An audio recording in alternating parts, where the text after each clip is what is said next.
Yay! Okay, so I had a few requests about color theory, different questions about ways to mix colors so that you don't get mud. So I'm going to do some little exercise demonstrations on color mixing, explain the color wheel a little bit and how you can use it to help enhance your color mixing so that you can get super bright, intense, and luminous paintings. So I'm going to switch up my cameras. If I can do that. Swap cameras. All right. So I got my desk here, and I have two color wheels. I typically, when I'm painting with watercolor, I typically do not use the red, yellow, and blue color wheel in order to mix my colors.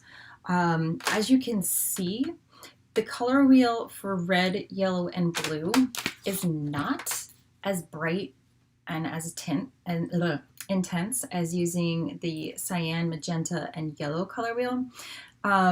These are the colors used usually for printing. If you ever look into your printer and see the printer inks, you'll notice that there's a blue cartridge, a magenta cartridge, and a cyan cartridge. And one of the reasons why they use these colors is because they allow for super bright color mixing. And like you wouldn't really be able to get magenta from this color wheel using just reds, but you can get red from magenta and yellow. So I like using this color wheel because it gives me a greater range of colors, but it's completely fine to use traditional color mixing. Your colors just won't be quite as intense. So my first recommendation is to do a little bit of research on CMYK. The K usually stands for key or black. Even if you mix these all together, you will get like a grayish black, but just like to save ink and whatnot, they usually use the key color, which is black. And do a little research of how that differs from the typical everything we learned in primary school with the red, yellow, and blue color mixing. So yeah, let me show you how you can start up a color wheel.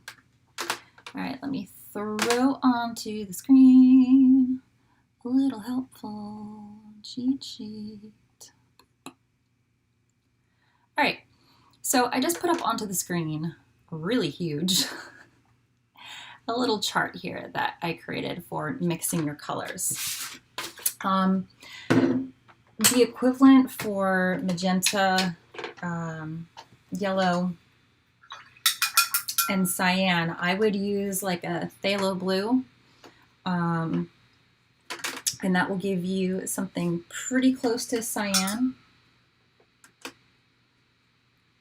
So this one is a little bit pink, like a phthalo blue, the green shade.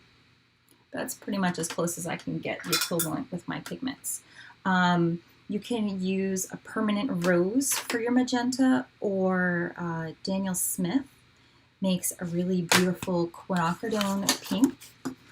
And as you can see, that matches really well right there. And for yellow, you can use like a lemon yellow, a permanent yellow, or I like M. Graham's Azo yellow. QR has a really nice nickel yellow that's great as well for that. So then you would go through but placing your primary colors down. And then your next step is to go to your secondary colors, and I have them all mapped out here. So P is primary, S for secondary, and T for tertiary. So to mix your secondary colors, you're going to mix a little bit of yellow plus some of your magenta in fairly equal parts, and you should get red, which is crazy because when we're younger, we're taught that red is a primary color, and a primary color is defined as one of the other colors that can't be mixed, and that you can make all the other secondary and tertiary colors from it. But yeah, that just happened. I just made red using magenta and yellow. Now, as to why pigments, not pigments, but like watercolors come with different names, like quinacridone magenta, permanent rose, is because they're named either after the person who found the pigment, or the person who came up with the formulation. You need to look at your paints. And when you look at them, you can see some ingredients. Let me hold this up here. And on the side here of my phthalo blue, you'll see that there is a chemical number, and it lets you know exactly what pigment is in there. And some colors are a mixture of multiple pigments. So you can see here with this Payne's Gray, it's a combination of 3, PB19, PB15, ratio to 1, and then PBK7.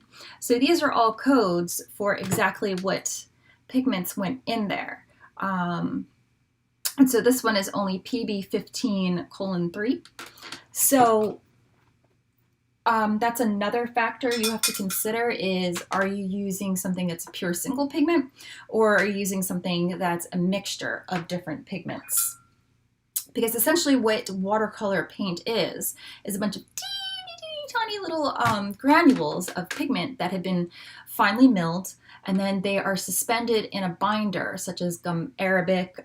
Some people have a little bit of honey. There might be a little bit of glycerin in there, depending upon the usual proprietary recipe that each company uses. So it's good to know exactly what is in your paint. All right, so then now I'm going to take magenta and cyan, and we're going to make some blue. So let me get some magenta over here.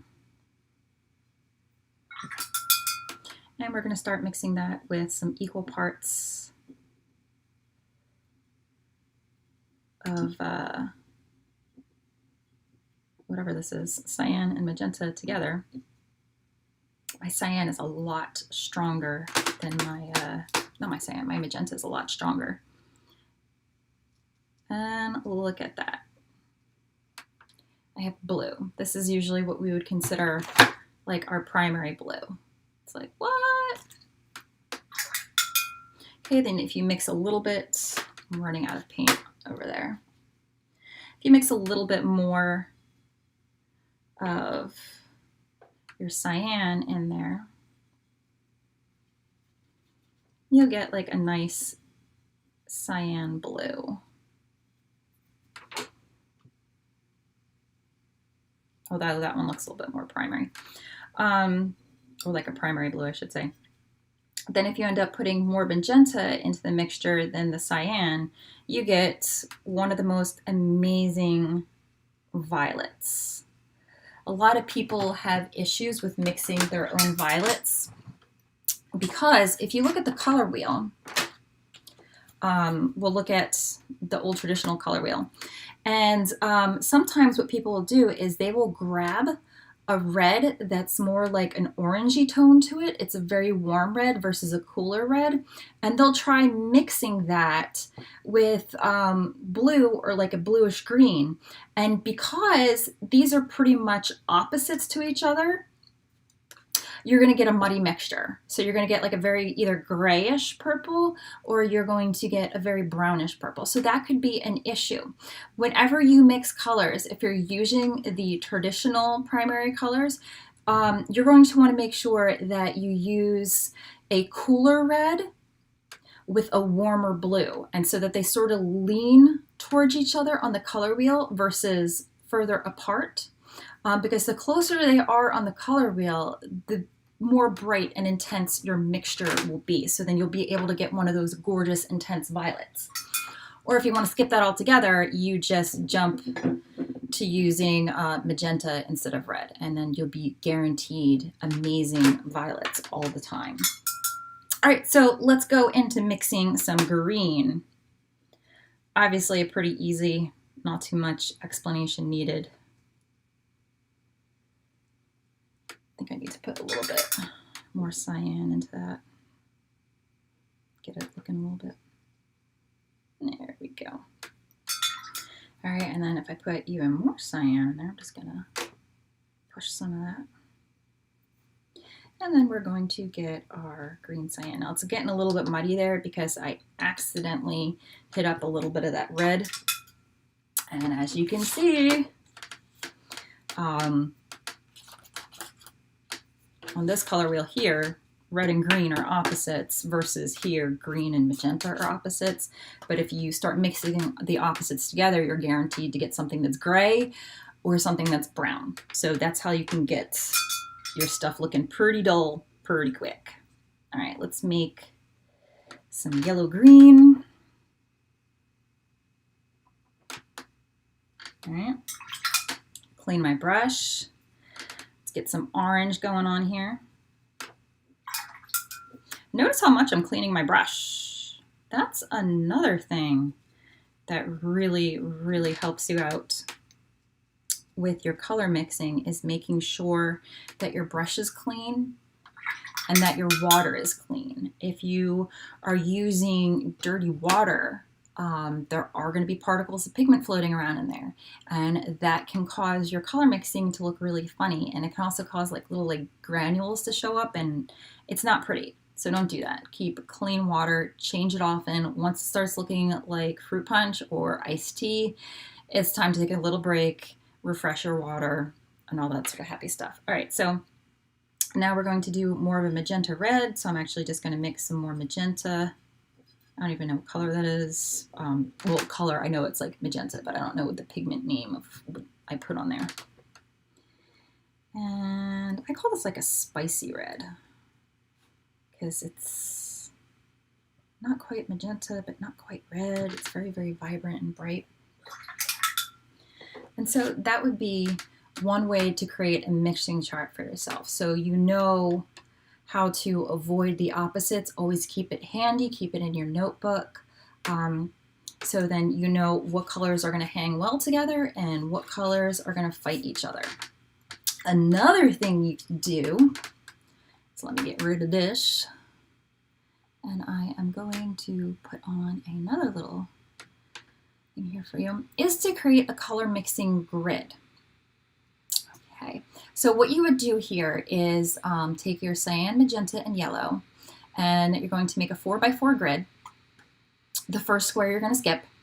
Put cyan, magenta, yellow. It also really helps to label these so then you don't get lost in what you're doing. And then you put cyan, magenta, and yellow going down the opposite way.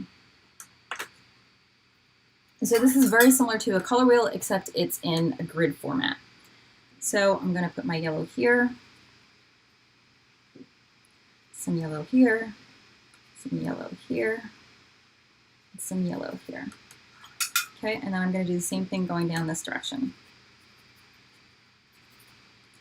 You could use varying amounts of water if you want to have something that's darker in value versus lighter in value, but we'll go into that another time. All right, then I'm going to take what I like to consider cyan. This one is actually a little bit too blue for me to consider it cyan. Put some of that there.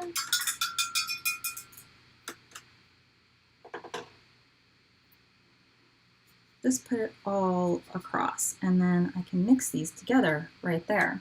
You can even wait for that to dry and then put like a glaze over top of it, so you can see the difference of mixing it while it's wet versus layering the color. It's sometimes fun and interesting to look at it that way.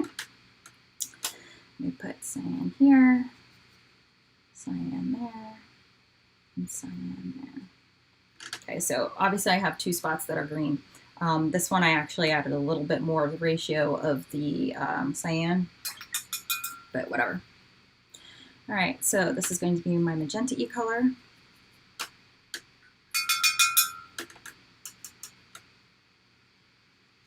Put that there. Magenta and magenta makes magenta. Clean your brush often. And there we got that like amazing red. All right, going back down this way, magenta, magenta and magenta makes magenta. So it's a quick way to do some color mixing and to see how these work together. Another fun thing you can do is messing around with neutralizing your colors and actually experimenting with what happens when you do mix those opposites together. Uh-oh, my camera just decided to fail and reconnect. Whatever, man. Floats your boat. But we're connected again, so that's okay. All right, so now we're going to go in and mess around with some of the neutrals. So what happens if we do take some of the magenta and some of our green and start mixing them together? You start getting this sort of weird, like purpley gray going on. Let me mix up some fresh green here.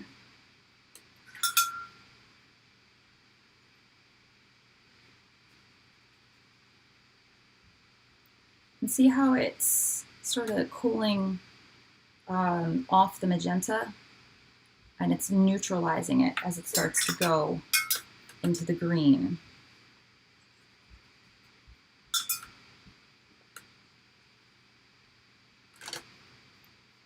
All right, so that would be these two opposites going into each other.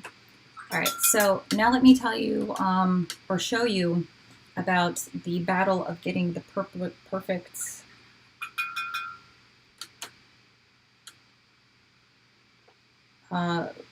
violets, because you saw how amazing I was able to get violets just by mixing the cyan and magenta together. So I'm going to, on my palette over here, because I'm running out of room over here, I'm going to mix up some of the reddish color.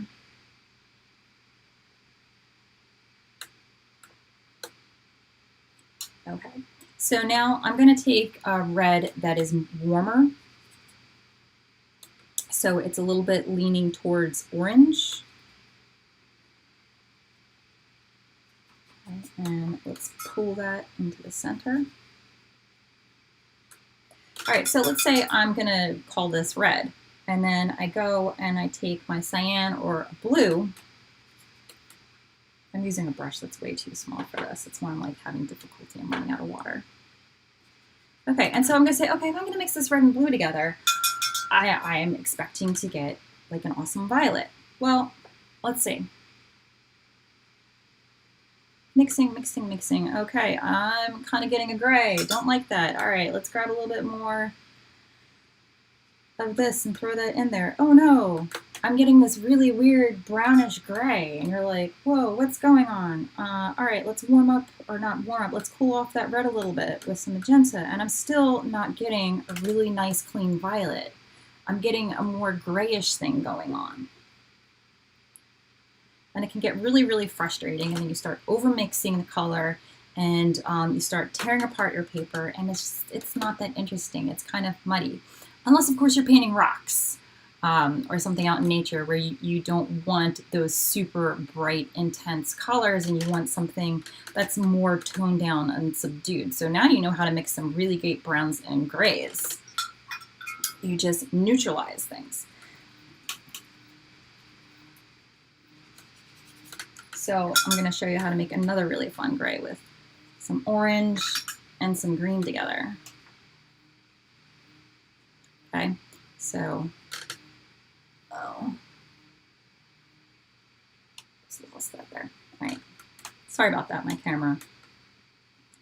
All right, so I just made a nice brown by mixing orange and blue together, but I need to push this more towards a gray. So I'm gonna add a little bit orange and blue. It's green, Lauren. Know your colors. So if I use more of like a blue-green, let's grab some more orange. Once again, I'm having issues because, there we go. Now we're getting some really nice brownish gray. And so like this is really interesting to look at versus taking a gray like right from a tube, like something that was like black and white mixed together, because as soon as you add white to something, it's going to make it opaque and makes it a little bit more boring to look at, because this is still very translucent and you can still see some of the interesting mixtures of the color. Like they're not completely homogenized, and so it's very visually interesting because you have those little variations. So those are some quick color exercises that you can do to better get to know your colors. So you can do the color chart like this, or you can create a color wheel for yourself. Research the two different color mixing systems of CMYK, cyan, magenta, yellow, versus the red, blue, yellow, and play with your colors. Like really start to mix them and see what you can create before you start tackling